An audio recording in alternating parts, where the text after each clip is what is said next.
Breath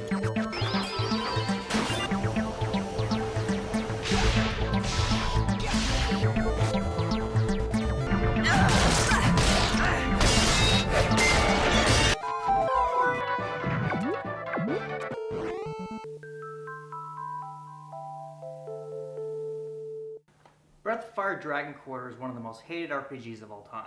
In terms of infamy, it ranks up there with Unlimited Saga. There are rumors that Capcom canned the entire Breath of Fire series just because of this one piece of shit game. Still, despite these facts, you might be wondering, is Dragon Quarter the game for you? Well, here's a little questionnaire to help you find out. Question 1. If you've ever played a Breath of Fire game before, did you think Rei's Dragon 4 made the game too fucking easy and you hated using it? Question 2. Do you enjoy studying online tutorials for hours and hours and hours before you can put the fucking game in the goddamn system? Question 3. Do you like playing the same game over again and again and again and again and again and again and again for 40, 30, fucking 50 million fucking hours? If you answered yes to all 3 questions, congratulations. Breath of Fire is the game for you.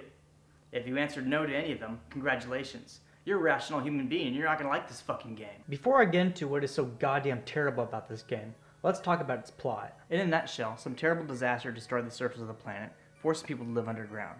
Thousands of years later, the planet's surface has recovered, but the leaders of the underground world don't want anyone to leave. You play Rei, a soldier that has decided to rebel and reach the surface with a mute magical girl and gunslinging cat girl. Oh, and you can turn into a badass human dragon hybrid, but doing so will fucking kill you. Now let's talk about the gameplay. Dragon Quarter has taken the New Game Plus concept of Chrono Trigger to the extreme. It's impossible to understand the entire plot of the game unless you start the game over many, many times. That means the bulk of what characters talk about makes no goddamn sense because you can only see bits and pieces of their background stories each playthrough. Let me explain the gameplay of Dragon Quarter with an analogy.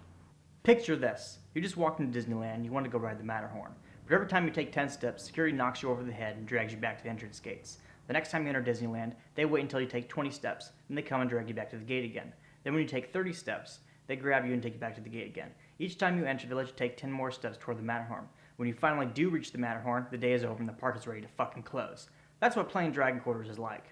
The enemies are so ridiculously hard that you'll die at some point and have to restart back to the beginning. On each new session, you'll get a little further into the story than you did before, which means you play the same areas over and over and over and over again until you've restarted from the beginning a few hundred times.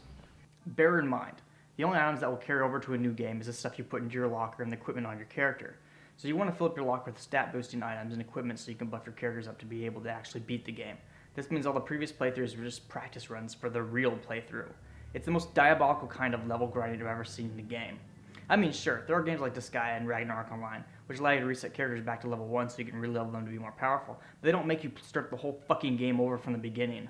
Another thing that carries over is party experience. This is experience earned in battles which you can award to any character. It's a vital part of the Dragon Quarter experience because the game designers intended you to make the character strong enough to beat the game by stockpiling tens of millions of experience. Start the game over, then make all your characters level 99. Keep in mind, it takes 3.5 million points to level 1 character to 70. That's a lot of grinding, and that's not all. The game has what's called the soul system. This game discourages you from saving by limiting the number of times you can save. You need a save token in order to save, and any other save you make is temporary. I like how the developers call this the soul system, because if you die after you load one of these temporary saves, that's what you are. Shit out of luck. Now let's talk about the D ratio. The game penalizes you for fighting, walking, using your cool powers, and pretty much any other fun thing you can think of. All these actions run up your D counter, and once the D counter reaches 100%, you die for no fucking reason. Oh sure, if you turn into a dragon, you'll be able to one-hit every enemy in the game, but you'll never be able to finish the game if you rely on your dragon powers. Thanks, Capcom. Thanks for making a game about a hero who turns into a dragon who can't actually turn into a dragon while you play the fucking game. And of course, the game doesn't bother to tell you that the game will end when you use your cool powers. That's just a surprise.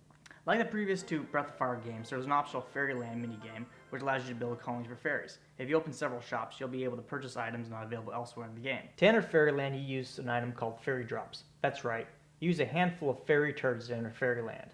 Given the amount of time it takes this game to beat, you'll probably unlock everything in Fairyland long before you beat the actual game. So you're probably sitting there wondering, is there a way I can outsmart the designers?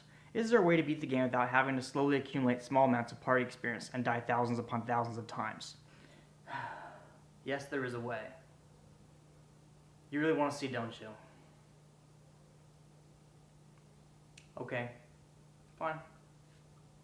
I'll show you.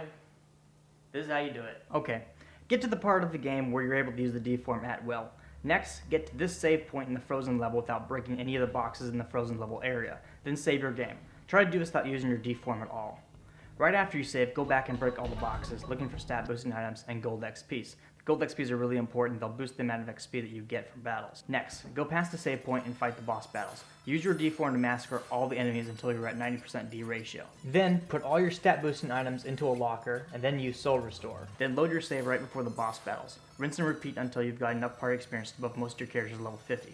This will take you about, 30 hours, so to avoid being driven insane, what I suggest is playing in short sessions. According to the Game FAQs forums, it can take 6 clears, 86 retries, and 153 hours and 49 minutes to get the 1/4 D ratio. Technically, you need to have never once used a hard save to get the ultimate score. So if you have a real life, you'll never be able to do it. If you're going to invest this much time into a video game, you're a lot better off playing World of Warcraft.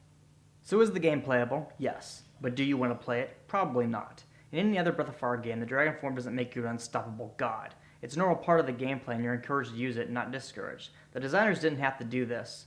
And yes, I'll come out and say it. The people who worked on this game were dickheads for making the game work like this. This is what the Japanese do to torture people. They don't waterboard you. They make shitty console RPGs, then charge you $60 for the opportunity to beat it. Then you spend weeks playing the game, trying to beat it, until you're left with a confusing ending not anywhere worth the effort you put into this goddamn game. Here's an idea, Capcom. Rather than can a beloved video game franchise because of one shitty game you made, stop making shitty games. There's nothing wrong with the Breath of Fire series, it's just this one fucking game. I should mention that the combat system has a way to combo skills together, but it's really not worth going into detail over. The most effective thing to do is just have Ryo spam Slice. Nina use her level 2 magics, and Lyn, well, it doesn't even matter because no matter what you do, she will always suck ass. The game supposedly has replay value in that the lower your D ratio is when you beat the game, the more secret areas and cutscenes you can unlock on future playthroughs. But that's like peeling away the layers of an onion. Doesn't matter what you do, you're going to end up crying once you realize it is a giant waste of time. Nothing you unlock is going to be worth the effort. There are hundreds of better games out there to play.